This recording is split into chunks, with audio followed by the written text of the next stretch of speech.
일본도 우리 같은 세월을 10년 넘게 겪었잖아요. 그러면서 독신 여성들이 40 넘어서 사는 게 우선 힘들다는 걸 알게 되니까 이제 조금 다시 결혼을 해야 되는 문화로 바뀌거든요.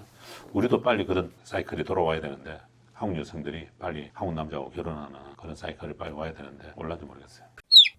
그 인도네시아에서 첫날 밤 치르기 전에 알고 있어야 되는 게 있을까요? 인도네시아는 기본적으로 그 복용 수술이 돼야 되잖아요. 안 되면은 안 되면 안 돼요. 그 율법상 안 돼요. 그거는. 그래서 하고 가든지 여기서 뭐 화상 채팅을 해서 신부가 정해지면 보통 뭐 가기 한 달 정도 채팅하는 시간이 있으니까 그 안에 해야 돼요. 해야 되고 그거는 이제 율법상으로 해야 되는 부분이기 때문에 반드시 해야 되고 그다음에 그 안에 또 가족들 동의도 받고 왜냐하면 그 결혼 동의서에 종교 결혼을 하잖아요. 그게 우리로 치면 혼인신고서거든요. 거기에 이제 부모님들 동의를 다 받아야 되거든요. 가족이 동의하지 않으면 결혼이 힘들어요. 그런 부분이 제일 중요하죠. 그러면 출국하기 전에 이미 동의서까지 다 가는 거예요? 예. 그런 부분은 다른 나라에 비해서 좋네요. 어떻게 보면 절차적으로 복잡하고 힘들지 몰라도 안정장치로는 좋은 거죠.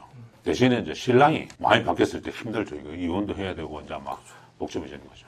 근데 또 갔다가 또 마음에 안 들어 하시는 분들도 있을 수 있잖아요. 거의 없었어요. 가서 안 그러는 경우는 없고 한 번 딱 그런 경우가 있었는데 신부가 안 와버린 경우가 있었어요. 결혼하기로 약속 잡고 갔는데 그 신부가 안 나와버린 거죠. 그런 경우는 있어요. 그럼 그런 경우에는 어떻게 해요? 다시 말씀드리죠. 그래서 이제 안 됐을 때를 위해서 몇 명 준비를 시켜놓는 거죠. 서류 준비까지 다시 가지고. 그렇지만은 지금은 다른 동남아에서 발생할 수 있는 여러 문제들에 비하면 엄청 양반이에요. 인도네시아. 인도네시아 외국인 근로자를 써본 제조업의 사장님들 이런 사람들은 좀 느낄 거예요. 인도네시아 신부들이 온순하고 그래서 일도 잘하고 강하지 않죠. 유하고 그래서 우리나라 남성한테는 오히려 맞지 않겠나. 여자가 고집 세고 세고 막 땡깡 부리고 막 이러면 힘들잖아요. 그런 게 많이 없어요. 그럼 이제 또 국제 결혼을 하게 되면 네. 돈이 들어가잖아요. 그럼 뭐 추가로 들어가는 돈들이 좀 있을까요? 저희들 뭐 결혼 비용 1,980만 원 받는데 뭐 내년쯤에는 이제 올리려고 생각하고 있는데 지금 비용이 계속 오르니까 그 외로는 이제 개인 비용, 교육비 5개월 동안 2,000불 정도 하고 그 다음에 커플링 하나 사는 비용하고 그 다음에 이제 지참금이 있는데 지참금은 거의 한 1,000불 선에서 그러면 뭐 전체적으로 보면 뭐 한 100만 원 정도 이렇게 드는데 괜찮은 것 같아요. 비용은 그래도 그 외에 뭐 추가 비용은 거의 없습니다. 대부분 오시는 분들은 첫째도 얼굴, 둘째도 얼굴이잖아요. 그래서 나중에 힘든 거죠. 나중에 그 얼굴이 푸른 아가씨들이 성격이 좋으면 되는데 간혹가다 좋은 사람이 있는데 간혹가다 있지. 설마 내한테 내가 잘해주면 되겠지. 그러면 내가 잘해주면 얘가 내를 사랑했지. 내 돈만 사랑하지 내는 나 사랑하지. 매번 그런 얘기 많이 하시잖아요. 원석을 찾아라. 어떤 여성이 원석인지. 늘 뭐 저는 이야기하지만 우리가 흔히들 말해서 뭐 때 묻지 않고 순수한 여성을 찾는다 이렇게 하지만 사실은 때가 묻어 있어. 흙때가 묻어 있잖아요. 햇빛에 그을리고 열심히 일하고 뭐 손에 보면 낯자고 있고 막 이러신 분들 좋아. 요즘은 도시에 와서 사는 애들이 친구를 통해서 물들고 너무너무 쉽게 물들고 그래요.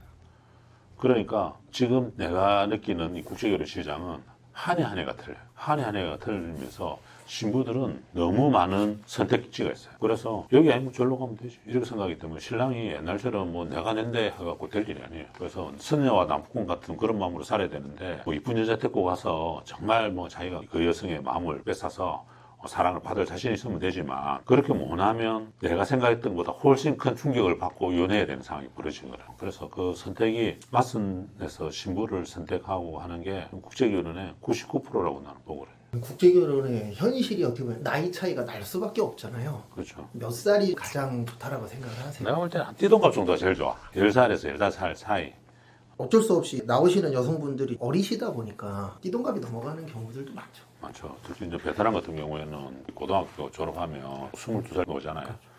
초원이 잘 없잖아요. 그러니까 초원 찾기도 힘들고 라오스도 이제 점점 그런 추세로 가고 있고 캄보디아는 그렇고 그러니까 지금 미얀마도 최근에 한인에 내가 미얀마 사이트에서 봤는데 구속돼가지고 가서 보다가 호텔 로비에서 잡혀서 에이전시하고 결혼 사장님하고 신랑하고 3명이 잡혀들어갔다 하고 또 한 업체 사장님은 15년인가 16년 받았더라고. 대전에 뭐 회사 미얀마 한다고 오래되신 회사인데 구속돼가지고 그러니까 무서워서 가겠어요. 이게 뭐 우리가 의심 멤버도 아닌데 그러니까 갈 나라가 점점 없어지지. 선택지는 좁아지고 일본도 뚫어본다 하고 모로코도 뚫어본다 하고 터키 하는 회사도 있더만 보니까 멀면 멀수록 문화의 차이는 더 많이 나잖아요. 그런 어려움이 있고 뭐 국내 여성이 좀 제발 좀 돌아오기를 바라는데 모르죠. 지금 일본 같은 경우에는 일본도 우리 같은 세월을 10년 넘게 겪었잖아요. 그러면서 독신 여성들이 40 넘어서 사는 게 우선 힘들다는 걸 알게 되니까 이제 조금 다시 결혼을 해야 되는 문화로 이제 바뀌거든요. 우리도 빨리 그런 사이클이 돌아와야 되는데 한국 여성들이 빨리 한국 남자하고 결혼하는 그런 사이클이 빨리 와야 되는데 몰라도 모르겠어요. 우리가 이제 결혼이라는 걸 마음 먹었을 때 빨리 하라고 하잖아요. 왜 빨리 해야 되는지. 방금 이야기했듯이 이제 나이 차이 때문에 그렇잖아요. 내가 좀 뭔가를 더 준비해야 된다고 생각하고 막 기다리는 사람들이 있어요. 근데 아무리 준비해도 준비할 게 하나도 없어요. 세월이 지나면 바뀌는 건 딱 하나밖에 없습니다. 나이를 더 먹은 나밖에 없어요. 그래서 점점 늙어가는 내가 있고 지금 시대적인 흐름은 나이 차이를 줄이는 영사관에서도 비자 심사할 때 나이 많은 걸 신호수로 강하게 본단 말이에요. 요즘은. 그래서 점점 나이를 줄이거든 우리도. 그래서 우리도 뭐 직원들 보고 20살 밑으로 신부들을 데리고 오지 마라 하거든. 18, 19을 데리고 오지 마라. 20살 넘은 사람들만 가능하면 해라 이렇게 하고 신랑들도 우리 회사는 또 자르잖아요. 나이 많은 사람들. 그래서 그 갭을 계속 줄이려고 하고요. 근데 내가 마음에 준비한다고 2년, 뭐 돈 준비한다고 2년, 뭐 이러다가 뭐 30대가 40대 되고 40대가 50대 돼버리고. 그러면 내가 몇 년 전에 마음 먹었을 때 하고 또 틀린 거예요. 뭐 초혼하고 할 수 있는데 재혼하고 애 딸린 여자하고 해야 되는 상황이 벌어지는 거죠. 그러면 둘이만 살아도 힘든 국제결혼을 애까지 키워줘야 되고 경제적으로 힘들어지고 여러 가지 복잡해지는 거죠. 그래서 빨리 하는 거죠. 결혼은 국제 결혼이든 국내 결혼이든 할 생각이 있으면 빨리 하는 게 좋은 것 같아요. 그런 것 같아요. 네. 애 보는 것도 그렇고. 맞습니다. 그리고 지금 사는 모습을 봐도 30대들이 훨씬 잘 살아. 그런 부분들이 네. 있는데 또 이게 어느 정도 나이가 넘어가면 준비한 다음에 해야지 이런 생각이 좀 강해지긴 하더라고요.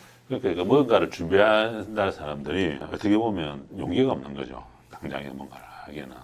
그래서 뭐 준비할 것도 없어요. 사실은 준비할 게 뭐 있어요. 뭘 준비할 건데. 뭘 본인 준비할 딴에는 이제 뭔가를 준비하는데 준비할 그게 거. 정확하게 뭔지는 이 영상을 보는 분들에게 뭐 이런 건 좀 알고 있으면 도움이 될 것 같다 하는 거 있을까요? 사실은 이제 요즘은 결혼이 그런 것 같아요. 어떤 회사에 하고 한다 해서 사고가 안 터지고 어떤 회사하고 한다 해서 사고가 터지고 이러지는 않는 것 같아. 그래서 이제는 신부에 대한 분별력이 거의 없어졌잖아요. 대부분 다 모든 회사들이 페이스북으로 신부를 모집하거나 틱톡으로 모집을 하잖아요. 그러니까 이 얘기 간 회사 신부가 절로도 가고 일로도 가고 한단 말이죠. 근데 국제결혼은 어떻게 보면 뭐 화상 파선을 봐서 채팅을 해도 뭐 한 달 정도 사귀고 가는 거잖아요. 그래서 진짜 이 사람을 사귀어보고 내면까지 들어가보고 뭐 이렇게 몇 년 사귀어보고 결혼하는 시스템이 아니기 때문에 그 중간에 발생할 수 있는 여러 가지 문제들이 많거든요. 그 문제가 발생했을 때 예를 들어서 뭐 우리가 계약서에 나와 있는 뭐 신부가 갑자기 사라진다든지 결혼을 포기한다든지 이런 내용 말고 그 외에 소소한 내용들도 있을 거 아니에요. 예를 들어서 뭐 결혼을 했는데 첫날밤 취해보니까 신랑이 코를 너무 많이 골아. 그래서 도저히 잠을 못 자겠는 거예요. 그럴 때라든지 뭐 예를 들어서 잠자리를 했는데 신랑이 조루라 안 그러나 발기부전이라 뭐 이럴 때 또 뭐 신부가 성병은 없는데 폐가 하나 작다. 최근에 그런 게 있었거든요. 폐가 하나 작은 게 엑스를 찍어보니까 그러니까 따뜻한 나라는 괜찮은데 한국에 오면 추위가 오면 폐가 약하니까 감기가 계속 걸릴 수도 있는 거예요.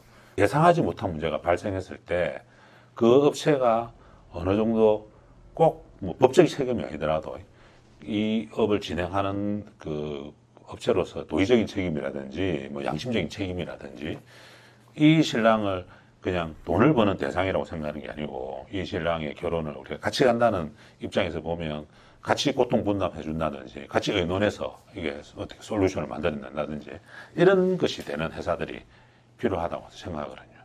뭐 조그만 문제 있으면 다 신랑 탓으로 다 미루고 왜냐면 그 문제의 해결은 다 돈이거든 대부분. 돈 없으면 해결이 안 되잖아요. 그런 부분들을 좀 회사가 적극적으로 나서서 해결해 줄 수 있는 그런 회사가 좋은 회사라고 저는 생각하거든요.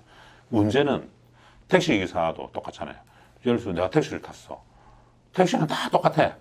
가다가 사고 날 수도 있잖아요. 사고 났을 때 어떻게 해주느냐 그런 거.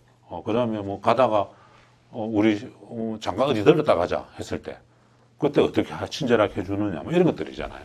그런 부분들에 대해서 좀 적극적이고 양심적이고 도덕적으로 같이 해줄 수 있으면 제일 좋은 회사인 것 같아요. 마무리 인사해 주시면 됩니다. 그 2016년도도 이제 3월이 지났고 계속 이제 결혼의 흐름은 다양하게 변화가 되고 신랑들이 또 다양해지고 신부들도 또 선택의 폭이 넓어지면서 정말 결혼에 대한 준비 이런 것들이 좀 잘 갖춰져야 행복한 가정을 만든다. 그냥 나가서 막 하면 될 거다 이렇게 생각하지 말고 많이 준비를 하시고 결혼을 해서 행복한 가정에 만들기를 바랍니다.